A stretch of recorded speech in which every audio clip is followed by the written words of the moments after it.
What words of wisdom would I give? I guess the first is that you're not going crazy if they're driving you crazy.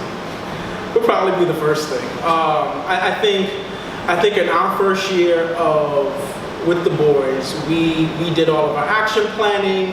I had like a year. We had our vision for what things would look like, what our structures would look like, and then the boys showed up and they had a different plan, and they kept us on our feet, but ultimately we were able to hold steady because our founding team understood that the work was bigger than just the academic pieces. So I think if they're driving you crazy, you're not going crazy. And it's going to be, for the first few months, the boys are going to test. And they're not testing because they don't like. They're not testing because they want to be difficult. They're testing because they're trying to find relationships, because they're trying to ensure that you're down for them. They're trying to ensure that, that you're going to be a constant. And until they know that, they're going to push, they're going to try, they're going to test limits. So know that will always be the constant, no matter how many kids you have. The work with the young men is about holistic work. If a school community is not as focused on the social, emotional well-being of the children, in the same way that as they're thinking about test scores, there's always going to be an imbalance. This year we spoke to our staff about the African proverb around like how are the children doing. And when we talk about that, it's not just about do they have the right scores, or are they testing properly, but it's also about like, do we know who the kids are? Do we know how they're doing socially? Are we giving them the skills to move outside of this building without us? Like that's the work, right? And so yeah, that's what I mean. When I'm talking about the social emotional piece, I'm like, yes, they need to know the math. Those things are important for any administrator watching. You know how important that is.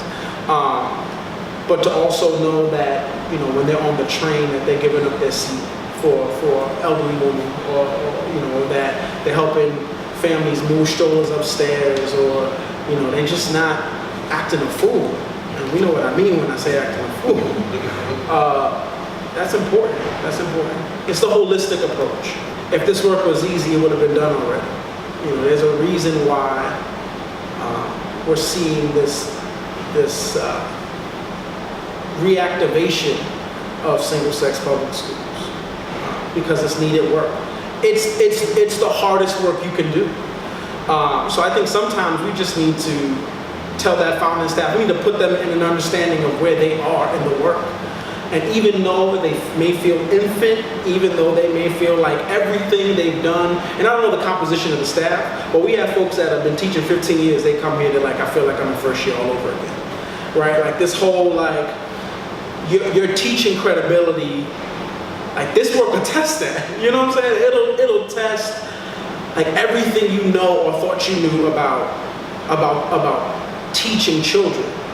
And that's okay. So I think that a founding staff has to understand that whether they like it or not, they're revolutionary, like in what they're doing, that they're trailblazing in what they're doing.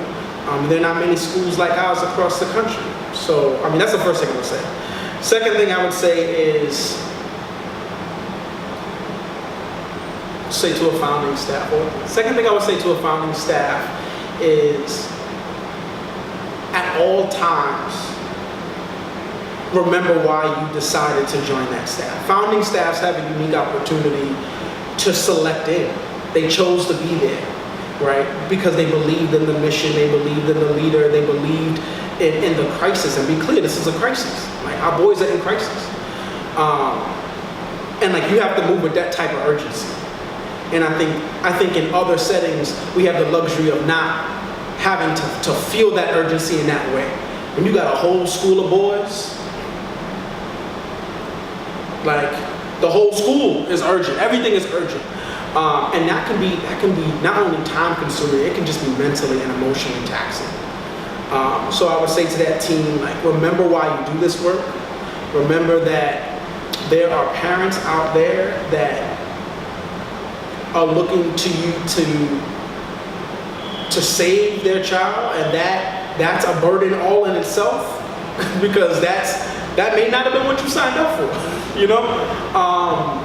I was listening, and I know this is a side, I had a community education council. They're like the equivalent of like parent representatives at like a district level. Come to the school, and they told me, do you know that when we speak to elementary school parents and their child is 3 to 4 years behind grade level, their response is, oh, we're just going to send them to Eagle, they'll fix it. That's crazy, right?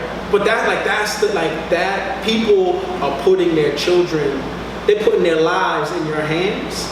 And if we don't move with that urgency, if we don't respect at least that, regardless of what the real story, regardless of what it is, if we don't respect the fact that people, like this is life or death for some families, then what's the point, right? What's the point of opening these types of schools if that urgency isn't present?